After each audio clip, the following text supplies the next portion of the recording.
Hello everyone! If you wonder what is exactly living in your heart, if you heard of it but it stay a really blurry concept for you, if you don't know if it's gonna make any difference in your life, then this video is for you. My name is Célie Odile and I am here to help people go through their spiritual awakening, living from their heart. So let's unlock today the secrets of your heart and discover 5 signs that truly show you're living in your heart. Your heart has a brain, a very small brain. It's 40,000 cells. So it's very small, it's very tiny, but it is brain cells. And we know that it has been proven by HeartMath Institute, which is part of the University of Stanford. And they did such an amazing job and they managed to prove that the heart got a brain, a real brain. Your spirit, your soul can move in your body. It's not staying all the time in your mind, but your soul, your spirit can move in your body.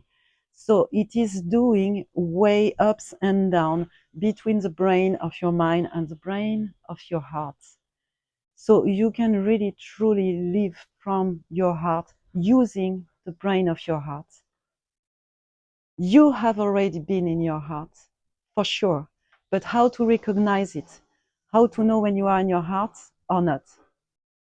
First sign you are in your heart, you recognize the beauty in everything and everyone around you. When you are in your heart, you are able to see the light, to see the beauty, to see the original spark, yeah, in everyone and everything around you.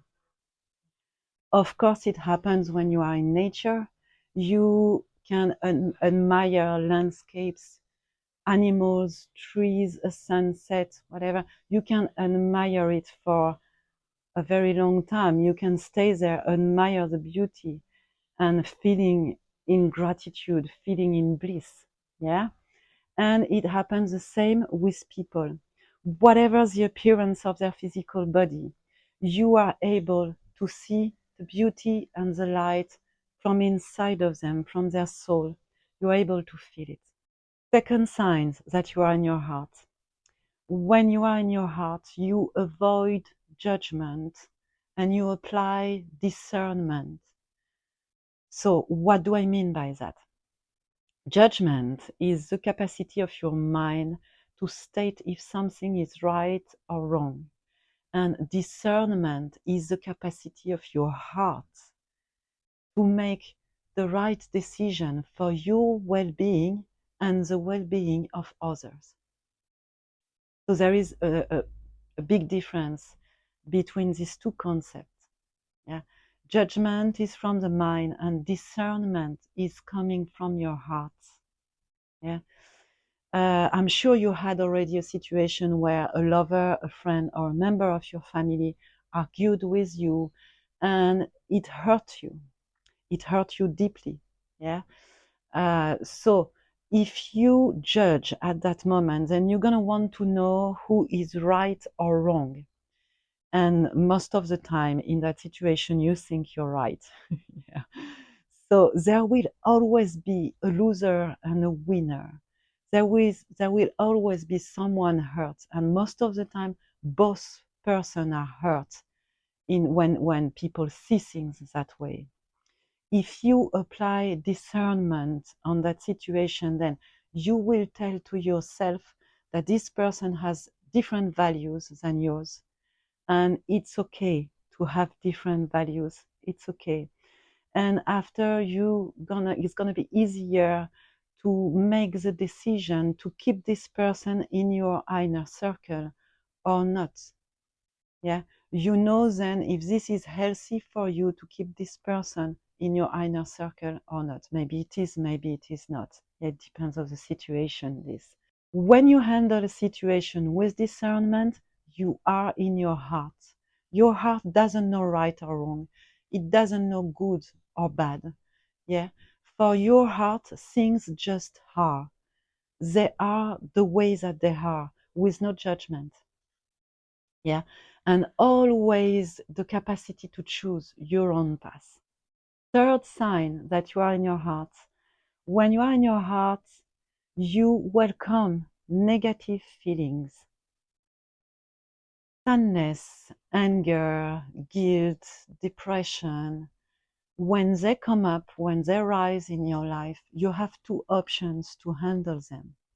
Or you can avoid them, or you can welcome them. If you avoid them, then you're gonna try to erase them. You're gonna distract yourself with something else so as not to pay attention to them.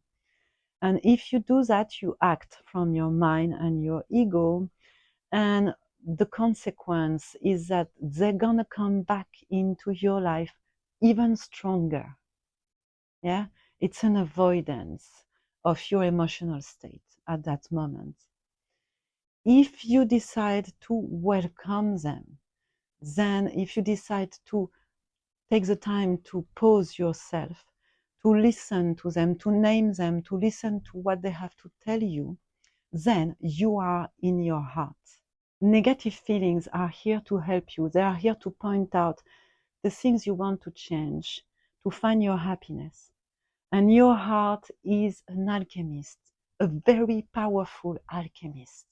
When you take the time to listen to the so-called negative feeling, you are in your heart. And so at that moment, your heart managed to transform these negative feelings into positive feelings. Your heart managed to shift them into positive feelings. This is when it happens. Yeah. Sadness is actually the seed of joy. Anger is the seed of serenity and peace. And depression is actually the seed of happiness. Fourth sign that you are in your heart is when you do something you're passionate about. Yeah. Anytime you do something you're passionate about, you are in your heart. You can be sure. Have you ever noticed when you do something exciting, these feelings of harmony, this feeling of total coherence with the world, this feeling of being 100% in the present moment? Well, at that moment, you are using the brain of your heart. You can feel oneness because your heart doesn't know duality. It doesn't know right or wrong. It doesn't know good or bad. The only thing that it knows is unity and oneness. Fifth sign that you are in your heart is when you have a powerful orgasm. Yeah. When you have a full body orgasm, when you have a very powerful orgasm, making love with a person that you really love, then you can be 100% sure you are in your heart. Yeah. And you can notice it because at that moment, the moment of climax of an orgasm, you even kind of disconnect from this reality and enter a new one for a few seconds or a few minutes. And in this new reality, you can notice that your notion of time and space disappears. Yeah. When you are at the climax of an orgasm, you don't really know what time it is, and you even don't know where you are anymore. Yeah.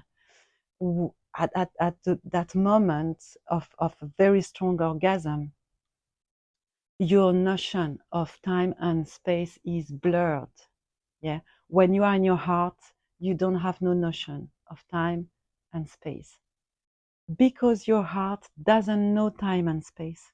It is a primal reality where time and space don't exist.